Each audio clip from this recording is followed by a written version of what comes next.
सबसे पहले आप लोगों को कोई ब्राउज़र ओपन कर लेना है। ब्राउज़र ओपन करने के बाद सर्च बार में NPCI लिख करके सर्च कर लेना है। देन इस तरह से वेबसाइट मिल जाएगा, इसमें क्लिक कर देना है। ठीक है, ये वेबसाइट कभी वर्क करता है, कभी वर्क नहीं करता है। ठीक है, अगर नहीं करता है तो मैं दूसरा प्रोसेस बताने वाला हूँ। उसके बाद फिर से आपको सर्च बार में सर्च करना है उमंग UMANG। ठीक है, इस तरह से सर्च कर लेना है। एंड सर्च करने के बाद फर्स्ट वेबसाइट मिल जाएगा उमंग का। ठीक है, जो मोबाइल का आइकॉन बना हुआ है उसमें क्लिक कर देना है। एंड क्लिक करने के बाद आपको सर्च पहले लॉगिन कर लेना है। ठीक है, लॉगिन एंड रजिस्टर में लॉगिन कर लेना है आपको, या फिर रजिस्टर कर लेना है। लॉगिन एंड रजिस्टर में क्लिक करने के बाद देन इस तरह से इंटरफेस आ जाएगा, मोबाइल नंबर और एम पिन।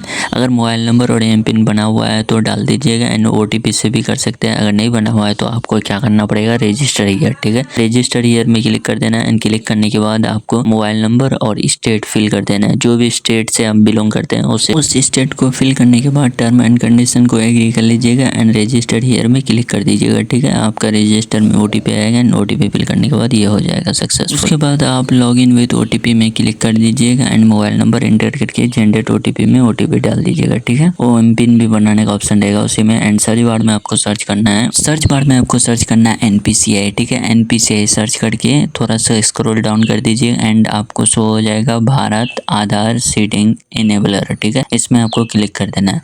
एंड क्लिक करने के बाद आपको न्यू इंटरफेस ओपन हो जाएगा। एंड आपको शो हो जाएगा आधार सीडिंग न्यू। ठीक है, इसमें क्लिक करना है आपको, क्लिक कर दीजिएगा। क्लिक करने के बाद एक साइड से दूसरे साइड में रीडायरेक्ट कर देगा आपको NPCI वाला। ठीक है, ये साइड वर्किंग वाला है। ठीक है, इससे करिएगा तो आप वर्क हो जाएगा। इस तरह से इंटरफेस ओपन हो जाएगा। एंड ओपन होने के बाद आपको सबसे पहले चेक करना है कि आपका पहले से ही DBT किया हुआ तो नहीं है। तो आपको सबसे पहले आधार मैप्ड स्टेटस इसमें क्लिक कर देना है। ठीक है, क्लिक करने के बाद आपको आधार नंबर डाल देना है। एंड कैप्चा कोड डालने के बाद रजिस्टर्ड नंबर में OTP जाएगा। OTP को आप लोग फिल कर दीजिएगा इस तरह से। ठीक है, फिल करने के बाद सबमिट में या फिर कंफर्म आएगा, उसमें क्लिक कर दीजिएगा। एंड क्लिक करने के बाद इस तरह से ऑप्शन आ जाएगा। ठीक है, तो आपका ऑलरेडी से अगर रहेगा तो आप दूसरे अकाउंट में भी ट्रांसफर कर सकते हैं। तो आप मैंडेट फ्लिक यस, मतलब वाई का मतलब होता है यस। ठीक है, तो आप देख सकते हैं कि इनेबल है DBT, यानी कि DBT इनेबल है इसका मैपिंग स्टेटस में। मुझे अब दूसरे अकाउंट में ट्रांसफर करना है या फिर DBT मतलब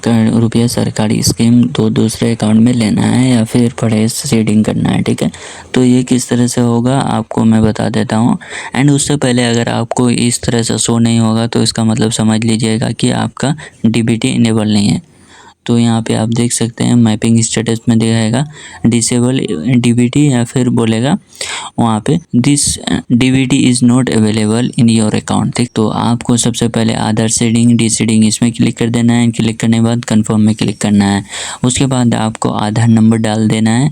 उसके बाद आपको सीडिंग में क्लिक कर देना है। ठीक है, क्लिक करने के बाद आपका जो भी अकाउंट में अभी DBT करिएगा उस अकाउंट को सेलेक्ट कर लीजिएगा। ठीक है, सेलेक्ट करने के बाद जैसे कि मैं कनाडा बैंक में करना चाहता हूँ तो कनाडा बैंक सेलेक्ट कर लेता हूँ।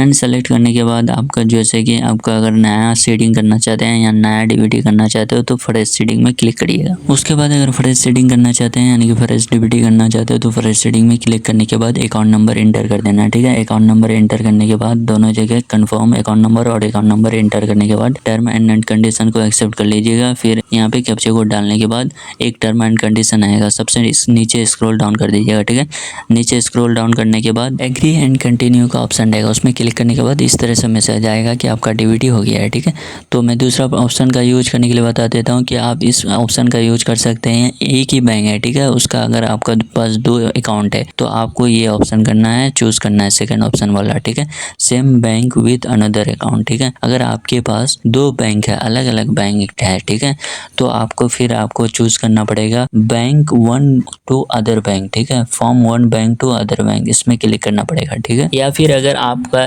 2 बैंक है यानी कि 2 बैंक अकाउंट नहीं, 2 बैंक है यानी कि अलग अलग बैंक है, सिमिलर बैंक नहीं है, तो इसके लिए आपको basically from 1 bank to other bank में क्लिक करना है। ठीक है, क्लिक करने के बाद आपका सेलेक्ट योर बैंक यानी कि जो अभी आप करंट में लिंक करना चाहते हैं यानी कि DBT करना चाहते हैं उसको आपको चूज़ कर लेना है। जो भी बैंक है, मेरा कनाडा बैंक है तो कनाडा बैंक को चूज़ कर लूँगा।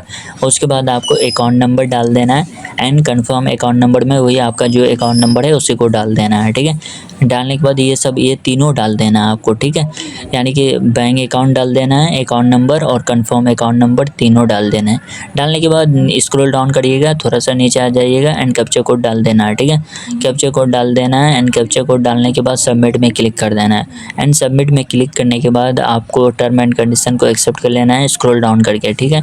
एग्री एंड कंटिन्यू का ऑप्शन मिलेगा, उसमें क्लिक कर देना है। एंड क्लिक करने के बाद आपका जो आधार कार्ड में रजिस्टर्ड नंबर, यानी कि जो भी आधार कार्ड में रजिस्टर्ड नंबर है उसमें OTP जाएगा, ठीक है। उस OTP को फिल कर देना है, यानी कि 6 नंबर का होता है, यानी कि 6 डिजिट का नंबर होता है, उसको क्लिक कर देना है। यानी कि इसका मतलब है कि स्टेट बैंक से आपको मतलब ट्रांसफ़र करना है कनाडा बैंक में, इसी तरह बता रहा है। अगर आपको जो मतलब पहले से लिंक नहीं था तो वहाँ पे बताएगा कन्फर्म, ठीक है। कन्फर्म मतलब नहीं आएगा, वहाँ पे डायरेक्ट आपका लिंक हो जाएगा। तो इस तरह से मैसेज आ जाएगा, ठीक है। एंड मैसेज आने के बाद आप देख सकते हैं योर आधार सक्सेसफुली रिसीडेड, यानी कि आपका DBT हो गया है। तो चेक करना है तो आधार मैप्ड स्टेटस में क्लिक कर देना है। एंड क्लिक करने के बाद आपका जो आधार नंबर है उसको डाल करके कैप्चा कोड डाल देना है। देन चेक स्टेटस में क्लिक कर देना है।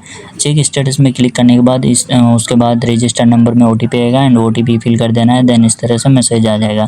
उसके बाद बताएगा कि बैंक नेम कनाडा है एंड मैंडेट फ्लैग Y, यानी कि यस, ठीक है। Mapping status enabled for DBT, यानी कि इनेबल के लिए तैयार हो गया है, DBT के लिए तैयार हो गया है, ठीक है। तो इस तरह से नोटिफिकेशन आ जाएगा।